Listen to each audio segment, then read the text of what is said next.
2022. Happy birthday to the Conservative Party of New York State. I don't know if you sang the song before I got here, I was a couple minutes late, but it's our birthday. And the Conservative Party is more relevant today than it ever was. It's the compass, it's not the tail. So keep aware. 2022, the house of cards is going to fall apart. It's coming in. It's done. The Marxist BS is over. 2022 is going to be a great year for our next speaker. She's going to accomplish great things. She's a courageous lady from the state of West Virginia, where my favorite Democratic senator is, Joe Manchin. And also one of my favorite governors who just sent Midler a message after the State of the State address. Earlier this week, the Speaker of the House of Representatives announced that she was going to run for re-election. She said she was going to do it for the children. For the children. For the children. She said it, if she said it once, she said it 10 times. Well, I wonder if the Speaker knows where children come from, because the children that she wiped out in the last 30 years number in the millions. The next speaker is somebody who knows this subject matter. And Karen Cross is the political director of the National Right to Life.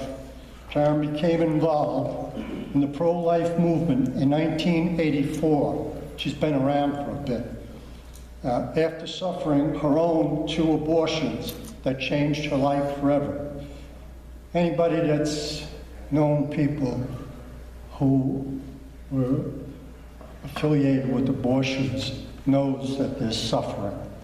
The story was featured in USA Today in a video, Aching Heart. She's been on NPR, On Point, numerous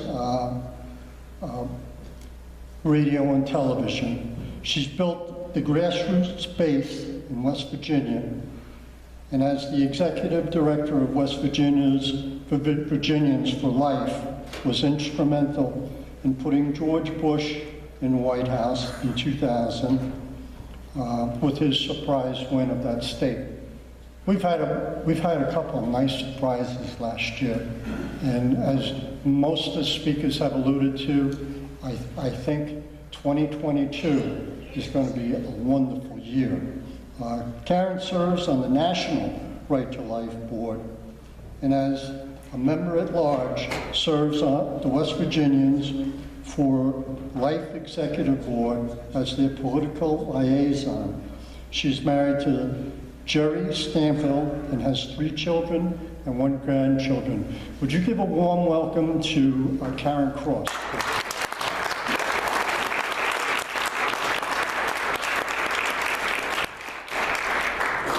Such an honor to be with you here this afternoon. I have to say, I can't wait to get that gavel out of Nancy's hands.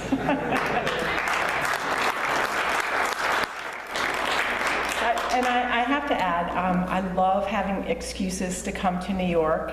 My mom was born on Staten Island. I was born in Cooperstown. And my son he's lived in New York City for 10 years now. It was his dream I thought he'd grow out of it. He didn't. He loves New York City. And so it was an excuse for me to be in Brooklyn this morning, digging my car out. Do you know if you park on the right-hand side of the road, the plows push the snow to the right? Okay. I didn't know that. I know now. Everybody else knows it. Yeah. So I don't have to get dug out. And yeah. So let's see. Oh, and by the way, I spoke in Albany in 2008. Another fun reason to come up north. I have cousins and aunts and uncles upstate. But in 2008, the title of my speech, Elections Have Consequences. And 10 years later, we realized those consequences when we lost the state house to the Democrats. And that was in November. By January, the governor was painting the town pink in New York City because to celebrate that New York State now allows abortion through birth. Such a sad day in the state. Despite what the media would have you believe, abortion is always an issue in elections. However, in 2022, it's really become more prominent due to the Texas law and the Dobbs case coming up in June. I do just want to mention, if you are a pro-life legislator or if you are a pro-life candidate, thank you for your willingness to stand for the voiceless, our unborn children, and for those who are vulnerable. So I'm going to just start by telling you a little bit about my personal story. I actually, as he mentioned, I had 2 abortions. I felt I had no choice. They changed my life forever. And I told myself, once I pulled myself together, which took years to be able to forgive myself and accept that I could be forgiven. But I told myself that I'm going to dedicate my life to make sure that women do not have to make the tragic decisions that this 17-year-old had to make. That's the journey that I'm on. And today I'm the political director for National Right to Life, so I'm definitely on a different path. But it didn't start there. In 1984, I helped organize a crisis pregnancy center to make sure no woman ever had to make the decisions I made. And I remember telling them that night, that very first night, I will do anything at all to help women and their babies. Just don't ask me to get involved in politics. That didn't work out so well for me, did it? As you can see, there was a different plan there. But I began to meet other women who had made decisions like me. And they confided in me about their abortions. They told me about the lies that they heard about before having their abortion. I remember Susie was 16 years old, 18 weeks into the pregnancy, and before her saline abortion, she asked them, "Is it a baby?" They told her it was tissue like liver, but they couldn't protect her from the truth forever. So about 3 months after her abortion, she saw a 16-week unborn child on the cover of Newsweek magazine. And she saw a beautiful living child with fingers and toes and arms and legs. She was devastated. Years later, she sent away for her medical records, and contained within those medical records was a death certificate for her tiny baby daughter that had been cremated. Others were told that their babies were clumps of cells at 12 weeks. Yet we know at 12 weeks, all the baby's organ systems are present and functioning. They can swim with a natural swimmer's stroke. Well, all I wanted to do was make sure that pregnant girls had all the facts. But I was up against this woman, the Senate Chair of Finance in West Virginia, who was dedicated to make sure they didn't have all the facts. And I said to myself, if we could just get rid of her, then we could pass legislation and save lives. So we organized in her district, and we did it. She was gone, my bill passed, and hundreds of babies are saved every year in West Virginia because of that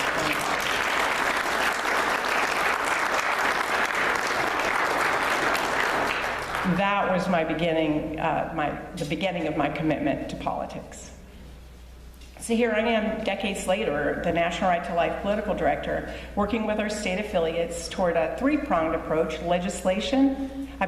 education, legislation, and political action, which is actually a ministry to the unborn. We know that passing pro-life laws saves lives.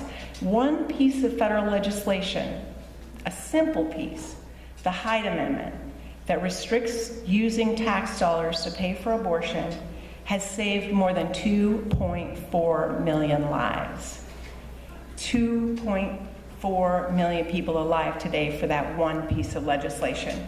And it's amazing to think, with the hundreds of pro-life laws passed all over the country, the countless lives that have been saved. So now I'm going to talk to you about what every pro-life candidate needs to know about abortion. Undoubtedly, candidates are asked about their position on abortion by a constituent, in a debate, or by the media. So are candidates prepared for that inevitable question? Or are they going to look like a deer caught in the headlights? I want to share a few pointers for you to have a successful campaign, because there is an advantage to being the pro-life candidate. Post-election polling conducted in election after election since 1980 consistently finds that pro-life candidates enjoy a significant advantage over their pro-abortion opponents on the abortion issue. In the last presidential election, a post-election poll taken in November of 2020 found that 41% of people considered the issue of abortion when they voted, and I believe that this year will be even more. Of that 41%, 23% voted for the candidates who support life, while 18% voted for those who favor abortion. It was a 5-point advantage. Now keep in mind on this issue that many people don't understand some of the very basics about abortion, or what the U.S. Supreme Court's 1973 Roe v. Wade decision did. If they're asked about their position on abortion, some people self-ID as pro-choice because they believe abortion should be available in the hard cases of rape, incest, and to prevent the death of the mother.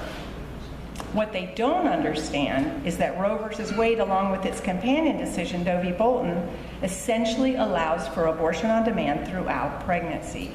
They also don't understand that 93 to 97% of abortions, of the nearly 900,000 abortions that take place every year in the United States, are for social reasons. The woman doesn't feel prepared to have a baby. She can't afford the baby. She doesn't feel she has support at home. I've heard of the case where she didn't want to look bad in a bathing suit. So what happens? The hard cases of rape, incest, and life of the mother are brought up by the opponents and the biased media, by the way, who wouldn't be your friend, because they carry so much emotional weight. The goal is to prey on the fears of the public who don't know the facts. So there are a few responses that these cases evoke. To begin with, and most fundamentally, the circumstances surrounding the baby's conception change nothing about his or her humanity, or the toll taken on the mother and the inherent brutality of abortion. Rape and incest are brutal acts of violence against an innocent woman. A woman who has experienced such a horrible act of violence deserves to be treated with compassion. However, encouraging abortion, which is an act of brutal violence against her own innocent preborn child, is pitting that woman against her own child. And it can compound the violence of rape, making her the aggressor in this case, and greatly increasing the potential for psychological and emotional harm. Whatever the circumstances of her pregnancy, each woman deserves support and proper care to prevent more harm being done emotionally or physically. Sadly, many women suffer psychologically and physically following their abortions. There are more than 3,000 pregnancy help centers across this nation offering life-affirming help free of charge to mothers in crisis pregnancies. They offer truly compassionate solutions for both mother and her child. One of the other things that we see is that some people, and even doctors, will encourage abortion in the case of a diagnosis of a disability. Name the disability: Down syndrome, trisomy 13, spina bifida, cleft palate. There are a number of disabilities, XYZ, but they suggest abortion in those cases.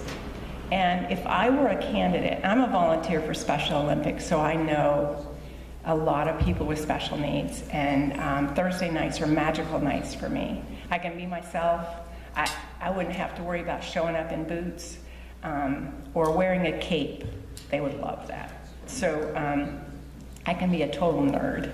And but I think that if I were asked by a candidate, some might say, well, you know, a woman might not find out that the baby has XYZ disability until later in the pregnancy. And my response would be, it sounds to me like you're prejudiced against people with disabilities, because you're saying they are better off being brutally, painfully killed in the womb than living with their disability. So, and by the way, a Marist poll last year found that 70% of people polled oppose abortions of babies with Down syndrome, with a diagnosis of Down syndrome. In cases where the baby is is going to die, you don't have to kill a baby that's going to die anyway. What the family needs is a program like a hospice program. There are perinatal hospice programs that offer life-affirming and healing responses to the family's grief. Killing the baby who's going to die anyway only adds to the grief by adding guilt about that baby's death. Most people, even those who consider themselves pro-choice, don't support using tax dollars to pay for abortion. According to a 2020 Marist poll, 6 in 10 Americans oppose using tax dollars for funding of abortion. That includes 89% who identify as pro-life, 37% of those who identify as pro-choice. And then for funding of Planned Parenthood receives more than $1 million a day of government funds, more than $500 million a year of government funds. So they have the ability to brand themselves as health care for women, and yet they're the nation's largest provider and promoter of abortions. So when we called and tried to figure out where average Joe is on this issue, even a lot of people, when we asked the question, should the government defund Planned Parenthood, a lot of even pro-lifers said, oh no, health care for women, they do good things. But in the same phone conversation, when we said, should the government fund abortion providers, the majority said, oh no. They didn't want to fund abortion providers, so there was a disconnect. So if I were a candidate and I was asked, if they said to me, are you going to defund Planned Parenthood? I would say something like this: I don't believe our tax dollars should fund abortion providers. We need to divert hundreds of millions of dollars away from the abortion provider and put them in our local community health care clinics that are providing real health care closer to home. Now, advocates of Planned Parenthood will say this: not one dime of that money is used for abortion. Well, I don't know about you, but I know money is fungible. They build more buildings, hire more staff, do more advertising, more little girls walk through their doors, and when they do, the girl pays for it, her boyfriend, her aunt, somebody, or even the state pays for it. Over the years, as the more tax dollars, if you look at a chart that I can't show you, but I can do this, as they've received more government funds, their share of the abortion market has increased, even though during that same time period, the numbers of abortions across the nation are actually decreasing. The other thing that we found when we looked at their yearly report is that while their abortion numbers are increasing, their cancer screenings have decreased by about 70%. So their health care, and in most cases they don't provide mammograms, and in most cases they do not provide prenatal care. They'll provide abortion, but not prenatal care. So you just want to remember the motto: when you think Planned Parenthood, think abortion. And I would never even repeat that name because of the positive connotations to it. I would just refer to it. pro-life position is not extreme. If your opponent supports abortion through birth and wants to use tax dollars to pay for it, he or she is the extreme candidate, not you.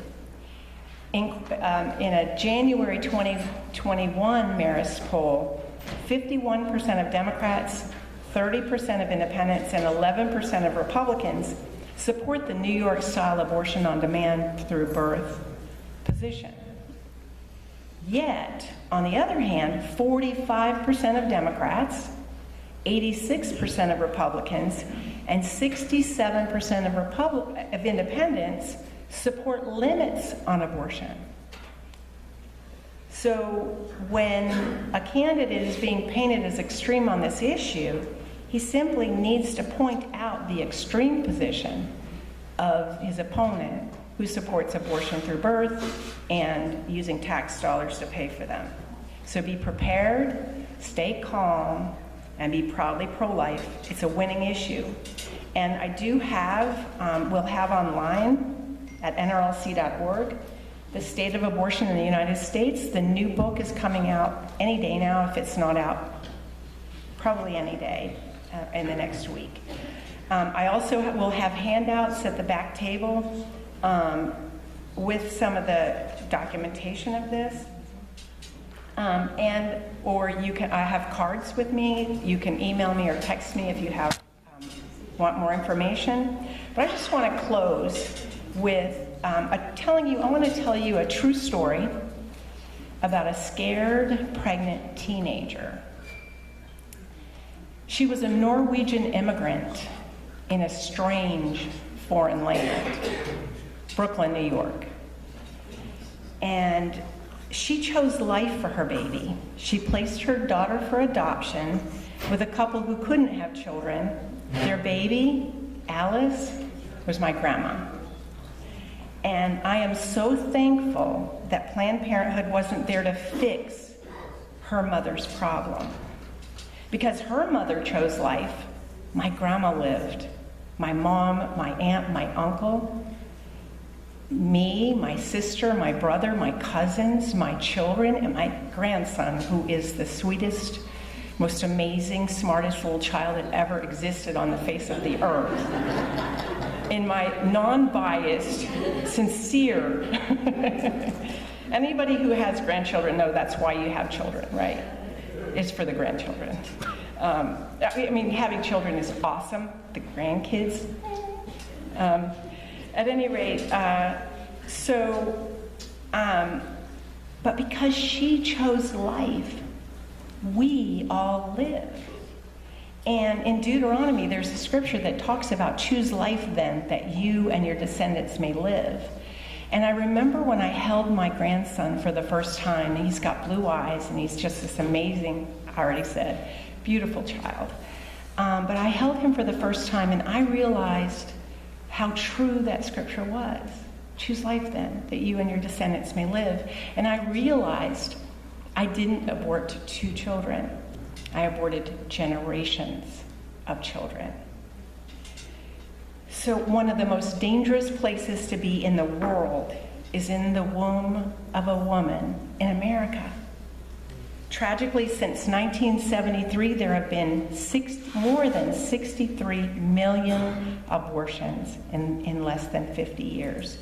And you know, we have laws in the United States, in America, that protect the eagle's egg, and rightly so. We have laws in America that protect the feather of a bald eagle. We have laws in America that protect the sea turtle's eggs. And again, we should. We also have laws in America that protect the carcass of a dead sea turtle.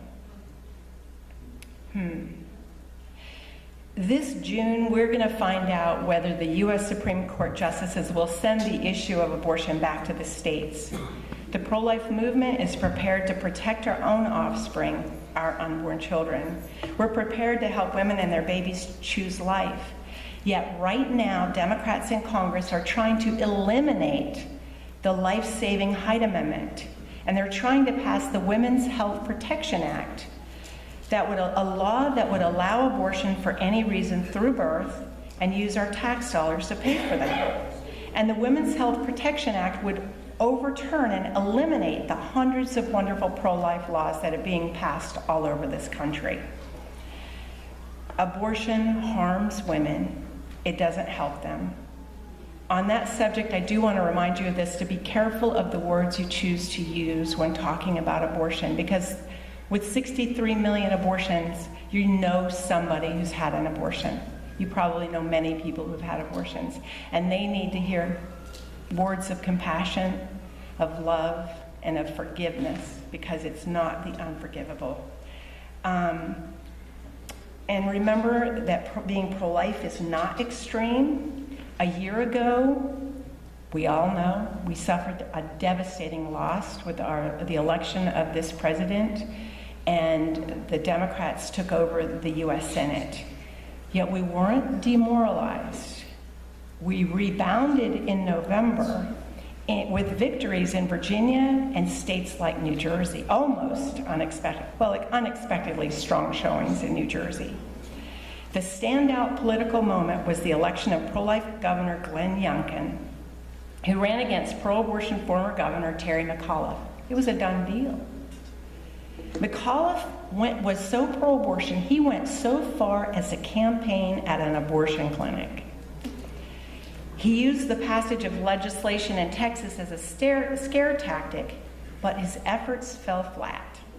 A CNN exit poll found that voters who said abortion was the most important issue broke 60 to 40 in favor of Youngkin. A Fox News exit poll found that Youngkin received a 12-point advantage among voters who considered abortion the most important issue.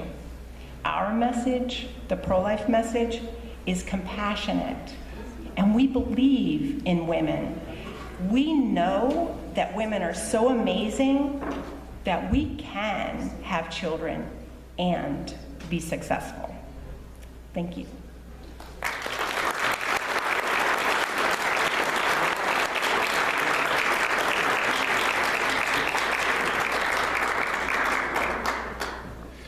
You know, I'm so radical that I believe that I can love a woman and her child at the same time, right?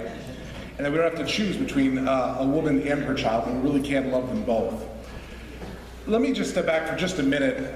Most of you know that I'm passionately pro-life. I believe many of you are, for being here as well. And so there's a couple of things I want to mention as far as the New York angle as to where we're at.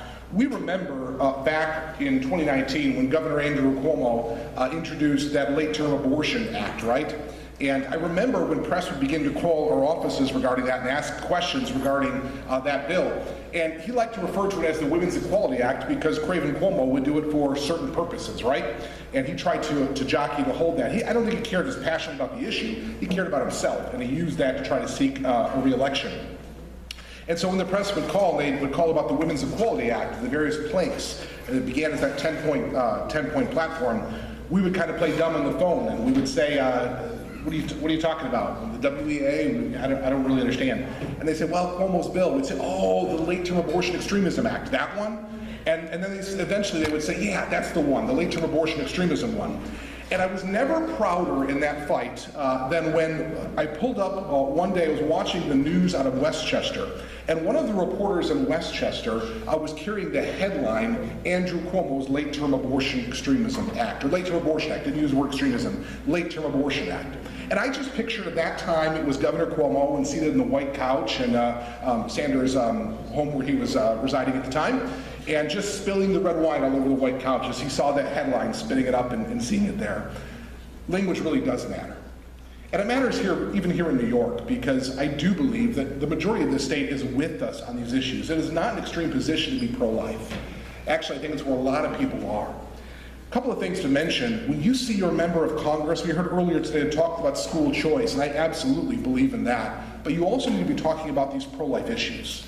And when the conversation comes up around fiscal issues, remind them that a budget bill must not pass. A fiscal funding bill cannot pass Congress if they do not restore the Hyde Amendment. I cannot tell you how important it is that the Hyde Amendment is put back into the federal legislation.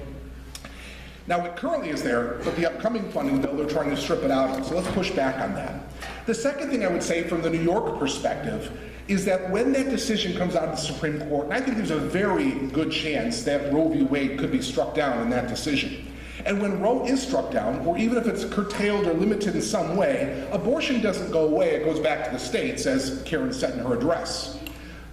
But the issue is this. It is going to be that much more important that pro-life pregnancy centers across the state are engaging, that they're ready and they're there to pick up the slack and to help in so many ways, because the issue of abortion isn't going away, it's coming back to the states. And here in New York, we have an Attorney General in Letitia James, who's already on record as wanting an abortion tourism fund, for lack of a better word. Letitia James desires to have funds set aside so you can pay for hotels and travel expenses and food and abortions for people that come from other states where abortion might be more restricted to travel to New York to receive their abortion here. And so New York is on the verge of becoming an abortion tourism state. In the next election, you have to remember that there is an attorney general on the ballot, she's running for this, who desires to turn your tax dollars into abortion tourism. You have a governor, in Governor Kathy Hochul, who has taken all of the same positions as Andrew Cuomo has taken on this issue and has only amplified those and will take it even further. And if I went no further, the issue I will look at in New York in the upcoming election is that issue, because I believe that life is fundamental.